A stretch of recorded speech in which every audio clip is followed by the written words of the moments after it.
Hello everyone, there was a huge update to Borderlands 4 today, which we'll be breaking down in this video, and I'm excited. There's been some major changes to Amon with over 60 different changes.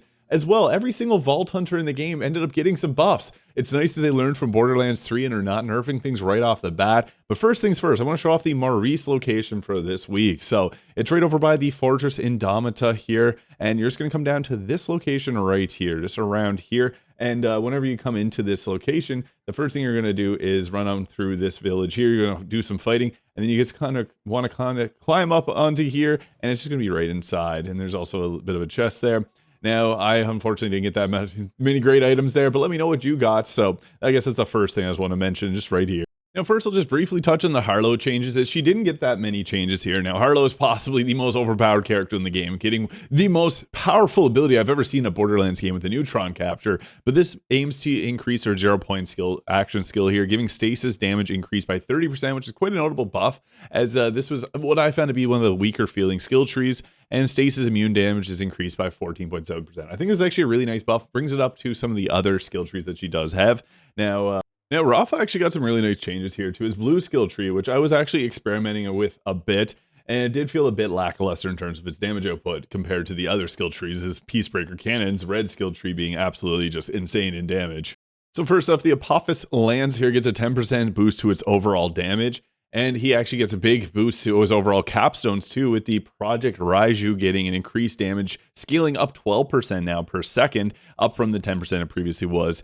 Now, but Project Basilisk also gets an increase in his damage by 15%, and the hazard that it leaves behind is also boosted by 25%. Hazards in this game kind of suck, so this is nice to see them being a little bit more effective in terms of damage. And Project Gorgon, which is my favorite, with the little beam laser, kind of like Mega Man here, gets an increase in its damage by 17%. And I have to admit, its damage output was kind of lackluster, despite being a fun skill to utilize, but that's nice.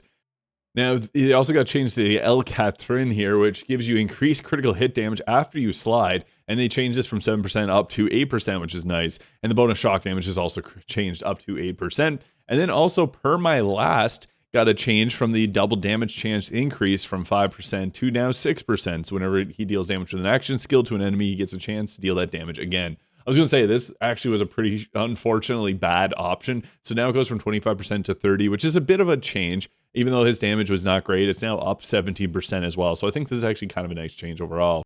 His Arc Knife skill tree is also pretty lackluster in damage output compared to the Peacebreaker Cannon, so it's getting a boost to its overall melee attack damage by 12%, which is nice. And also dash damage is increased by 5%. And then also for he got a lot of changes to the passives here. So, and first we got the Handshake deals damage increase from 7% to 9% melee damage. So further boosting his melee damage, which he really needs in this build. I'll just be honest with it. Melee in this game is a little bit rough since everything's so ranged in terms of shooting projectiles. Melee just kind of suffers because of that. Now we also got changes to the last here. So the skill damage increases from 6% to now 8%. So it's higher than the gun damage increase. And then the El Paragus here. This increases the splash damage dealt from 7% to now increasing to 9% per skill point put in, which is actually a pretty good buff. There was also changes to Liquidation. The overall damage increased by 50%, which is a really nice change because this was, again, as mentioned, hazards are just not good in Borderlands. So this is a good change to make it a little bit more competitive compared to the other choices. We also got Collaborative Ignition here, which gets its bonus damage increased from 6% now up to 8%. So whenever he deals bonus damage with all skills and ordinances in the element of his chosen gun when overdrive is active. So this is actually a pretty nice change as well, because it's a big damage boost if you get it if you have your build in synergy with that. Now the Synergia here gets its duration increased to 14 seconds from 12, so the stacks last a little bit longer, and the melee damage is now increased by 4% instead of 3% per stack. So flat out across the board, he's getting some pretty big boost to his overall melee damage, which is actually really nice. And then finally, the MPJ there gets the action skill damage increased from 6% to now 7%. So at a full stack, that's 5% extra action skill duration, which is a pretty nice change as well. And that's it for Rafa. I think it's nice. Both these skill trees did need a boost because the Peacebreaker Cannons is just by far the best in the game, with the Bullet Buddy Deluxe there being crazy, and just the overall Ricochet build on Rafa. I have a build of that on my channel, so you can check that out. But he's very fun and strong. It's nice to see these changes to the other two skill trees. As for Vex changes, I actually really like them. Vex is my favorite character to play as, and she's not as strong as Rafa or Harlowe, but she is pretty fun. Now, the Incarnate actually got a nice boost in the phase explosion. So when you activate your skill, you do a big explosion. This actually got a massive boost by 16.6%. And then also Eldritch Blast got an increase in its damage by 9.5%. That's actually a huge boost to its damage. I really like this with the Heart Piercer here because this lets you use your own health, and you got lifesteal on your bullets here. So you can actually sustain yourself, do this, and then with certain abilities here, like the if you use the Witchy Trigger Finger, you can use your Eldritch Blast to get your gun back full of ammo. Yeah, it's pretty nuts what you can do with this build here. But we also get some changes to the Invexcalation. The Imp, there's a buff to the Energy Vampire. Its damage was increased by 25%, a very big change, but it's because it was pretty weak in comparison to the Geist Wave there. So nice to see this change. Capstones also got changes, so Heart Piercer damage increased by 22%, so I'm really happy with that because, as mentioned, I really like using this. I'm doing a bit of a different build at the current moment just to try things out, but love using the Heart Piercer. The Desecration, as mentioned, hazard damage is so bad. This gets a boost in its hazard damage by 50%, so as I mentioned, it's great. Nice to see the changes there. I wonder if they'll make any further changes to hazards because they're just not that great. And also the Airborne Burst damage is increased by 48%. So again, another huge change there. And then with the Geist Wave, this also got an increase in its damage by 41%. So yeah, actually pretty nuts in terms of the augments here that got changed, or the capstones and augments. They listed this one incorrectly as a capstone, but this is just a augment here. And also Invexcalation. The Radiant Attunement gets increased splash damage, so it used to be 6%, now it's 7%, so 5% overall increase. This one got a massive change. This was actually so bad, so Dread Light gets 100% damage boost, so it's doubling the damage. It was so bad before. It's still probably going to be pretty bad, but I mean, hey, that's a massive change. And Ars Arcana here gets an increase in skill damage from 8% to 9%, which is nice because this gives you even further Eldritch Blast damage. Now, Trouble got some changes. This is the first build that I tried. I like Cat, so I went with Phase Familiar here. Now it gets 10% increased health and 21% increased damage. My thoughts are, Vex has an interesting progression. Early game, the Cat's the best, and then the Spectres become better, and then at the end game, it's best with the Incarnate form. So this is nice to see a bit of change here. And also got some changes to the Augment. So the Violent Outburst gets an increase in overall damage by 12.5%. I always found Blink Strike was better early game, so that's nice to see. And then Vorpal's Fang also gets an increase in its damage by 34%. So this is a very big increase in the overall damage. The Capstone Double Trouble here, so this gives the damage increase by 33%. So that's actually a really nice increase because the damage, again, on this one does kind of lack a little bit.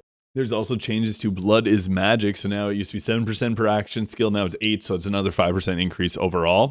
And Claw and Bang is great. So this actually gets an increase in the melee damage from 6% to point now to 8% melee. So another big increase to melee damage here, which I think is definitely warranted because it is a little bit weaker.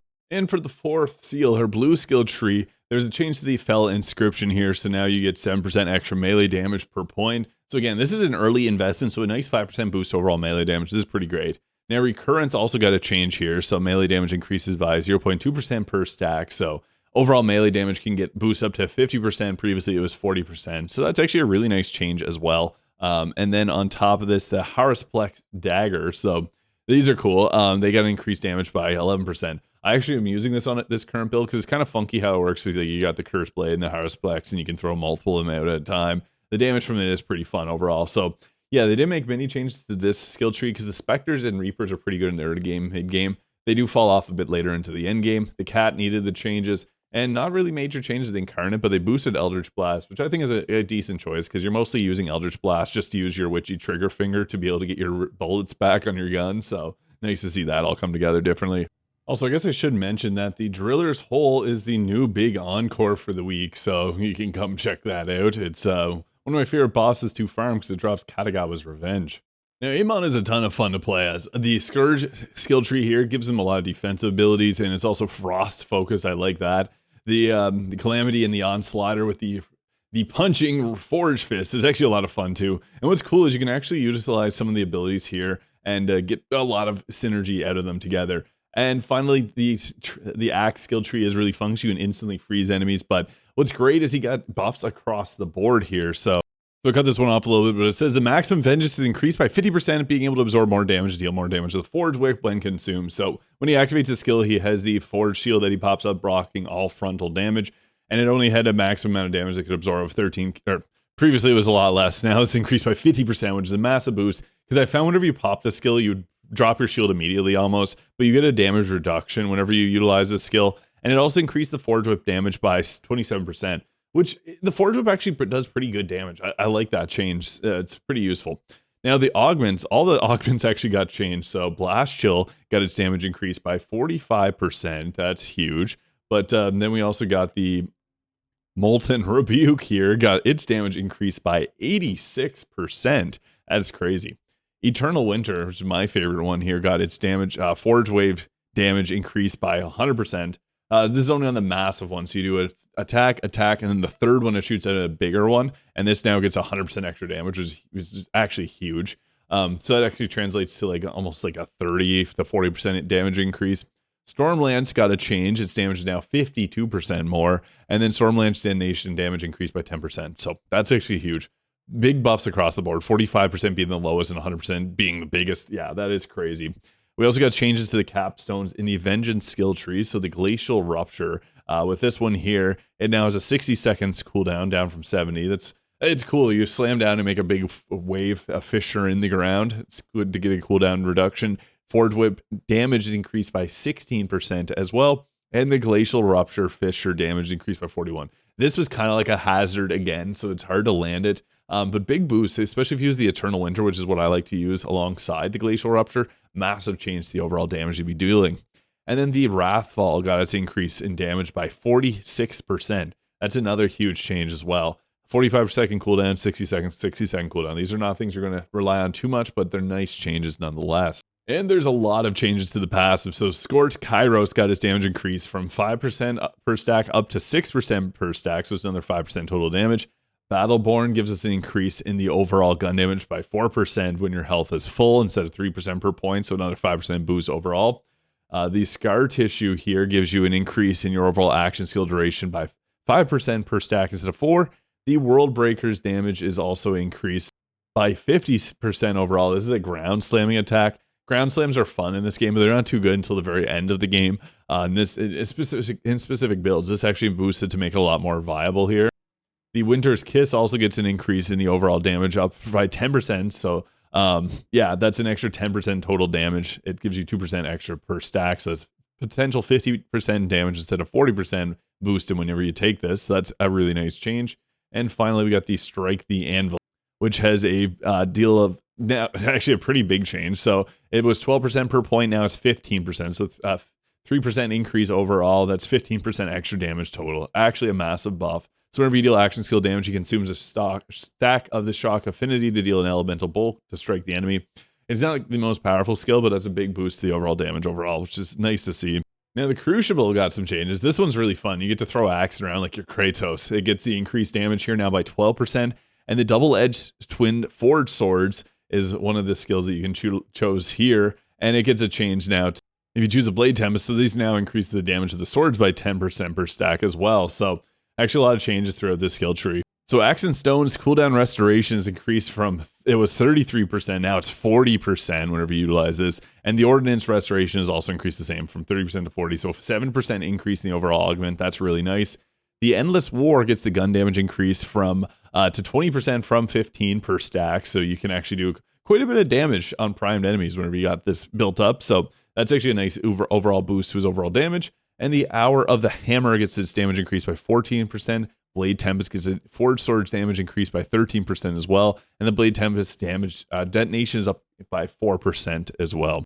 And if you utilize the Capstone, the Snowball, this gets an increase in damage by 38% with a 30-second cooldown. Pretty nice.